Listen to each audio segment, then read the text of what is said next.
Il y a une zone humide d'une quinzaine d'hectares qui serait complètement détruite, alors que toute la politique européenne et nationale, c'est de protéger les zones humides.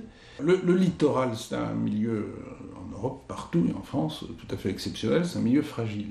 Il y a une politique nationale de protection du littoral, il y a une politique européenne de protection du littoral, c'est complètement convergente, et qui consiste à préserver dans toute la mesure du possible le caractère naturel du littoral. Et de faire en sorte que les projets de développement lourds, portuaires, se fassent par extension des zones existantes et non pas création et donc destruction des zones naturelles. Les décisions que nous prenons aujourd'hui sont des décisions qui doivent s'inscrire dans la durée. Et lorsqu'on détruit un espace remarquable, comme celui qui est en cause ici, qui a des caractéristiques en termes d'écosystème et de biodiversité remarquables, eh bien c'est définitif.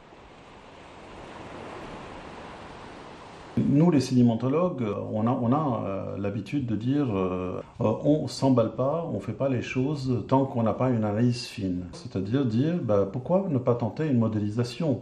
DHI a fait une modélisation sur l'ensemble de la Vendée, mais c'est une modélisation à grande échelle.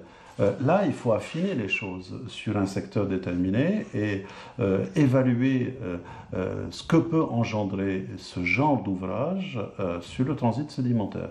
L'essentiel du transit sédimentaire se fait ici perpendiculairement à la côte. Il emprunte des couloirs que l'on voit dans le platier rocheux. Nous avons identifié aussi un stock de sédiments fossiles qui se trouve dans une dépression qui est juste au nord des Roches du Repos, que nous avons appelé le Grand Lac. Périodiquement, pendant les tempêtes, une partie de ce sédiment est aussi apportée vers la côte, ce qui explique l'accumulation que l'on voit au niveau de la Normandelière. Ce que ne dit pas le dossier, ou ce qu'il dit très faiblement, c'est qu'en réalité, on détruit un site qui, lui, sur la côte vendéenne, est tout à fait exceptionnel. Alors pourquoi il est exceptionnel? Parce que c'est une zone naturelle, une coupure d'urbanisme très marquée sur la commune de Bretignolles. Il faut voir qu'en s'attaquant à cette zone et en la bouleversant par une intrusion massive de l'eau de mer sur le littoral, nous accroissons à l'évidence les risques en termes de recul et de stabilité du littoral. Alors il faut savoir que la stabilité du littoral, dans le monde, en Vendée en particulier, et que Cynthia malheureusement nous l'a rappelé, est un souci très très fort et qui ne peut que s'aggraver dans les années à venir. Bon, mais des furcodes de 20, 40, 80 cm, c'est relativement fréquent l'hiver. Quand on se promène ou quand on va voir un petit peu de près ce qui se passe sur cette côte, on s'aperçoit qu'il y a quand même un phénomène de barre qui débute assez loin du rivage et qu'il y a des déferlantes dès que les vents, disons, atteignent ce qu'on appelle la force 4. Donc les bateaux devront, quel que soit le profil du chenal ou de l'entrée du port, ils auront ça en arrivant. L'accès par le nord, il faut quand même passer un haut fond, là il y a des hauts fonds de 1,60 m et des roches émergentes, ce sont les roches du repos, à moins de supprimer tous ces rochers, ce qui me semble assez peu faisable, on aura un accès quand même où il faudra contourner une zone dangereuse.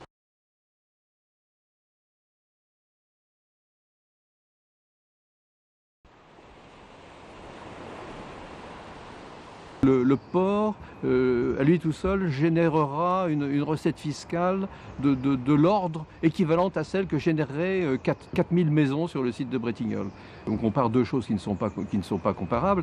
Le port aura un coût, aura des coûts d'investissement, des coûts de fonctionnement, alors que les maisons, bien sûr, sont bâties et financées par leurs propriétaires. Donc dire que le port rapportera autant que 4000 maisons, c'est une vue de l'esprit. On ne connaît pas aujourd'hui le coût du port. Alors, les tas de chiffres ont été avancés, on a commencé à 15 millions. Aujourd'hui, on est dans une fourchette entre 30 et 40 millions. Ça fait quand même une sacrée imprécision. On n'a pas le montant de l'investissement, donc on n'a pas de plan d'investissement. On n'a qu'une seule ébauche de compte d'exploitation, on n'a pas de plan de trésorerie, donc on marche en fait les yeux bandés. Et si ça tourne mal, eh bien, il y aura une catastrophe financière pour la municipalité, et donc une charge très lourde, bien entendu, pour les contribuables qui seront immanquablement appelés en garantie. Et les travaux en milieu maritime sont par définition des travaux qui sont très difficiles à maîtriser. On va probablement être sur des marchés au quantitatif. Et donc, si l'estimation est assez loin de la réalité, on aura des surprises à la sortie en termes de surcoût, puisque si on a estimé 100, mais que finalement le volume est de 150, l'entreprise devra être payée sur 150.